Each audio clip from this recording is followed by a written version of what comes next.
Hey guys, welcome back to Clownfish TV. This is Kneon. I'm not here with Geeky Sparkles in this video. She is getting the same crud that I had. Hopefully she doesn't get it as bad as I had it. I mean, I'm still having some problems, not as bad as it was last week, thankfully. But she might be in a video later today. But we're going to talk about Disney abandoning Marvel and Star Wars. This is coming from Inverse, and they're pointing out that Disney does not seem to be relying so heavily on Marvel and Star Wars content to fill its movie slate. I think this is actually a very smart move. One of the few smart moves Disney has made, but I think it's a good move for them because I think those ships have sailed. Now, I think you can possibly, maybe under different leadership, resuscitate Star Wars eventually someday, right? And I do believe that Marvel can be course corrected. They just need to really go back to what worked, which I think they're trying to do with Fantastic Four and with Secret Wars. We'll see. But they're pointing out that they've got like all this other IP that they've just left languish for years because everything was Star Wars and Marvel, and now it's done. The best years. I mean, I don't care if you're a huge Marvel superfan or a huge Star Wars superfan. Like, the best years of these franchises are probably behind us. And everybody's gonna be like, but Deadpool and Wolverine. I'm like, Deadpool and Wolverine, that was an anomaly because it was Deadpool and Wolverine, right? Like, people are gonna go see it. It was a throwback. It was an event movie, and also it's the first time we saw Wolverine in a costume similar to his comic book costume, so that was kind of a big deal too. But anyway, let's talk about this. I don't know. I personally have a wee glimmer of hope for Fantastic Four, and I hope that hope is not misplaced, although it probably will be because I really like retro futurism. I love 50s, 60s space age stuff. I love that look. I love everything about it. I love the short films that Disney used to put out about exploring space and jet cars, flying cars, and all this cool stuff that the future could be. And then somehow we devolved very quickly in the 70s into like some dystopian hellscape. And then we had the 80s where everything was like cyberpunk and apocalyptic because of, looming nuclear war. And then nobody gave a shit about the future. In the 90s, it was about getting through today. And I don't know where we're at right now. It feels like we might be on the edge of another age of space race, right? That would be really cool. And I don't know what that's going to look like. I don't know. Maybe it's going to be a combination of all the above. We're going to have retro, futuristic, apocalyptic, dystopian hellscape going on. I don't know. I took the long way around. Let's talk about this. Before we get into it any further, please subscribe for more pop culture news, views, and rants. Guys, no woohoos. We're gonna talk about the death of Marvel and Star Wars. This is coming from Inverse. There's no denying that Marvel Studios has floundered after Endgame. Oh my God! There isn't any denying that Marvel Studios has floundered after Endgame. When YouTubers tried to call it out, we got called Nazis.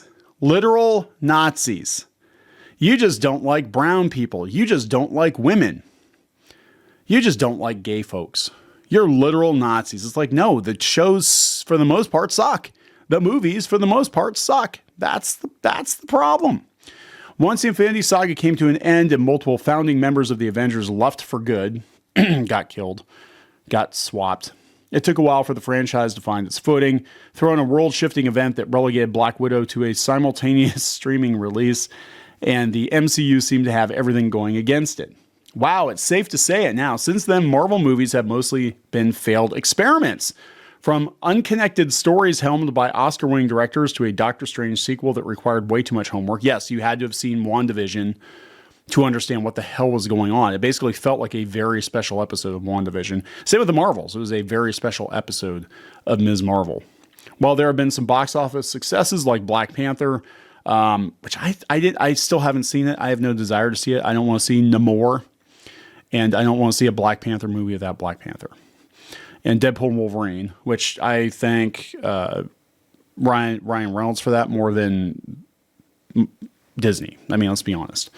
It's clear something has to change. One way Marvel is attempting this is by going back to what works, the Russo brothers and Robert Downey Jr. as Dr. Doom. I don't know how this is going to work. I'm going to be honest. I don't know how it's going to work. If it's going to be like Negatony. No, that's not a hard R. Like Negaduck, right? That's what I said. But beyond those Avengers movies, there's not much on the horizon for the MCU that seems like a surefire hit. And that's a problem that extends beyond Marvel Studios. Things aren't much better in Disney's galaxy far away. Three new Star Wars movies were announced at Celebration. Since then, not much has happened. Dawn of the Jedi looks to be the most likely to make it to production, according to Puck News. The Rey movie lost its writer, meaning it might not be able to make its December 2026 release date. They're going to cancel it or push it back indefinitely. I mean, there might be a Rey movie someday. I don't think anybody wants a Rey movie. I mean, Daisy Ridley does. They already paid her. They pay her already? Because if they paid her, they might be contractually obligated to do it. But I think they're going to push it back. They definitely want to see how the Mandalorian movie goes. And I don't know how the Mandalorian movie is going to go. If you released a Mandalorian movie before the Gina Carano debacle and before you ran it into the ground in season 3, I think it would have done very, very well. If you actually release that as season 3, I think it would have done well. But now I'm not so sure. I don't think it's going to do that great. Seems that Disney's two most bankable properties are at a crossroads. The company may be looking to other franchises to pitch it. Wild attempts to fix whatever went wrong with Marvel and Star Wars. Disney made headlines on Tuesday when it quietly removed Blade from its release schedule and replaced it with Predator Badlands, the latest movie in the long-running franchise from Prey director Dan Trachtenberg. Prey was actually pretty okay. It was pretty good. I was surprised. I did not expect it to be because the premise sounded kind of silly. It was like, wait. We have predators hunting Native Americans. What? That's so weird. Like, we've done New York City, right? So now we gotta go back. I thought it was wild. And I was like, is this gonna be like Cowboys versus Aliens or what? But it was actually pretty good. The only thing that really got me about it was all the animals were CGI and they weren't even good CGI. And I was like, okay, now it looks like a video game. But overall, I thought it was okay. Yeah, they said apparently, the Hollywood Reporter learned the head of Disney's subsidiary 20th Century revealed Trachtenberg secretly filmed a completely different additional Predator movie that was going to be released before Badlands. So they've been filming movies in secret. Probably so the YouTubers don't tear them apart. A Predator movie replacing a Marvel movie is a huge move for Disney, and this movie just confirms that more risks are being taken. I think it's because Romulus did well. And they're like, oh, we actually have more than 2 franchises. Disney owns a lot of stuff, and they just haven't done much with it, or they've done it very badly, like Home Alone. That was terrible.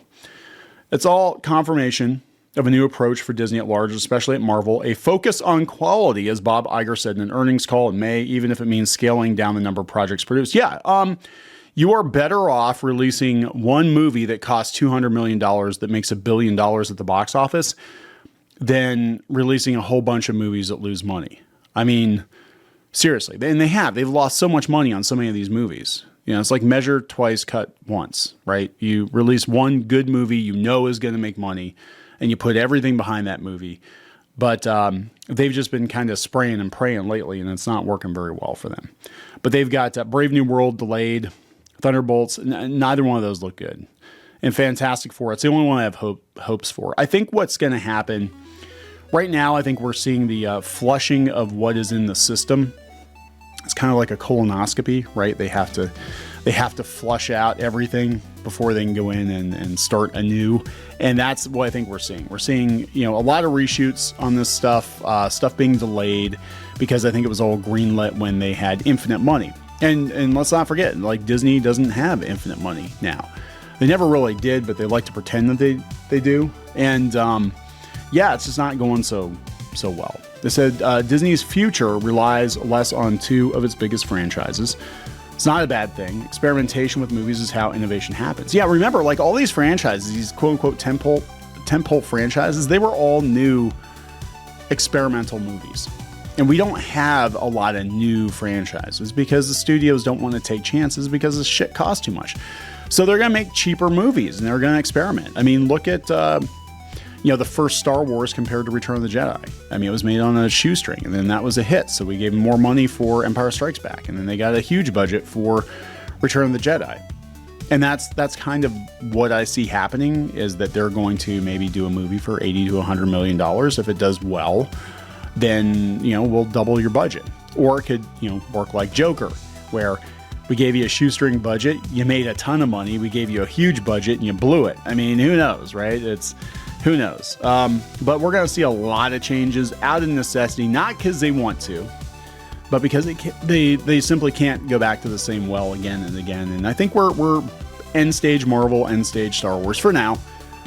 Again, just let this stuff rest. Let it rest for like a decade, and then come back to it with fresh eyes and see if. But they're not going to do that. They're not going to do it. I think they'd be better off doing it. But anyway, I'm going to wrap this up. Please subscribe. We'll talk later. Join the reef. Go to clownfish-.com. That's clownfish-.com. You will get exclusive access to podcasts and videos and comic strips and more, as well as merch discounts. Check it out. If you were a member, you could get this t-shirt, this dismal t-shirt on our website. You'd get a 10% discount on that. You can also join in the community on clownfish-.com. Thank you so much for the support.